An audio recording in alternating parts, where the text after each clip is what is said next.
I'm never sure what the great in Great Britain stands for, other than Great Big Damp Patch. We at least have the weather in this country for catching up on stuff best avoided on fishable days. Recently I've been messing around with jig heads. They're a simple idea and I really like them, but as for catching pike, I always feel a bit shorted by them. This could be because I'm used to throwing hard layers bristling with more hooks than a strip of Velcro, or that my age has started to sand off any edge I thought I had. I probably need a little help and thought I would rig up some stinger hooks. Attaching a stinger hook could be the easiest bit of rigging in the world, a short trace from the eye to the hook. I don't like to think of myself as a complicated guy. I like pizza and afternoon naps, but when it comes to rigging, I don't know, I get a bit kind of anal. And let's be honest, the hook end is kind of the important bit. As the video title suggests, the through jig stinger hook rig, you have to go through the jig. And you'd think drilling a small hole in a soft lead jig head would be the easiest thing in the world. But lead is the chewing gum of the metal kingdom. And with small bits, it tends to grab hold until something gives. There's an old machinist sharpening tip I learnt off the internet to prevent a bit screwing itself into the work. I have a cheap and nasty diamond stone reserved for this kind of abuse. I work a flute at a time on the edge of the stone, keeping the drill parallel to the surface, and about 5 or 6 strokes backwards and forwards should flatten off the edge. Then I can turn over and it's the same on the other side. After spending a few afternoons at accident and emergency, I've learned to clamp small sharp things down before drilling them. To stop the bit dancing about on the ball, I'm using an automatic centre punch, not really necessary, but I really like using it, and it has over the years encouraged me to drill more holes than I really need. My starting point is just above the centre of the ball, and if my aim is true, I want to be in line with the hook, but aiming down to avoid the bend of that jig head buried in the lead.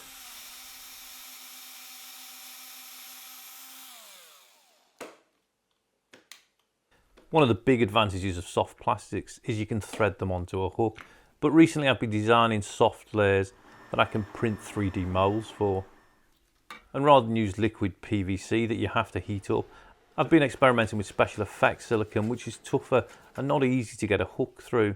So I've been casting the heads into the layer bodies themselves. As a pike fisherman, some kind of wire is standard.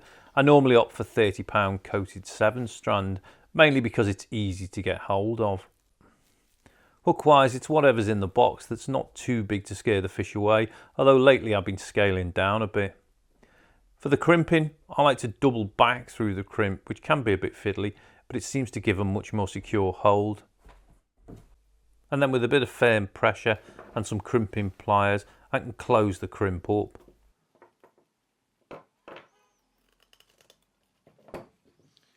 If I can remember where I've put them, I often like to add a crimp cover. There's something very satisfying about shoving a hook up a layer's bum. It's nothing I can explain logically, but there it is. Next, another crimp, and then it's through the hole and pull everything up. I just wrap twice around the head and then back through the jig and the crimp. I can pull the crimp up a little and tighten everything up and then use the pliers again. I don't pass the wire back through the crimp here, as the wraps up top will do most of the work. And because this wire is plastic coated, I can use a lighter to melt together the covering around the hook shank. Having the hook tucked away can reduce the chances of snagging, but letting it all hang loose can also be a bit of a hook up advantage. And the standard way to do this is to use a bait spike, either bought or homemade. These slip through the loop created by the crimp and then are pinned in place. And mostly this works, but the hook seldom moves completely freely, and the trace hasn't got much tension in it, so it tends to sag a little on the belly. This is an alternative I'm calling the P-clip. This gives a really free hanging hook and keeps the tension so the trace stays close to the body. I'm using some 125 solid wire. I can put a 90 bend in this with some snipe nose pliers, and then if I move right up to the tip and bend it round, it makes a bit of a P shape. Then I can thread on a treble and snap it into that hoop. Gripping everything up with the pliers again, I can give it 4 or 5 barrel wraps around the shank. A neat little trick is to finish with a little handle on the tag end, and I can work that backwards and forwards until it snaps cleanly off. The pin's length is simply measured against the body and trimmed. This is then just rigged in the same way, crimp, sleeve and back through the jig head. Finally, for some bonus stupidity, I added a snap to the end of a stinger trace and clipped 2 layers together. I've only tested this in the docks by work at lunch break, so I need to go and find some pike infested water and see if it does anything other than make tangles.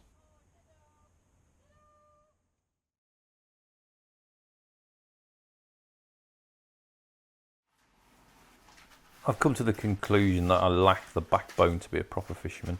I don't have that steely determination, my oomph tank is a little empty.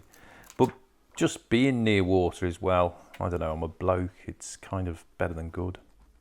The thing about just standing next to water is you could look like a bit of a knob, or worse, someone considering a watery end.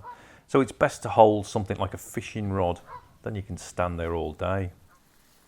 I had a couple of hours free very early on a muggy morning, and after 2 years of having other things to do with my spare moments, I found myself just lost in it all.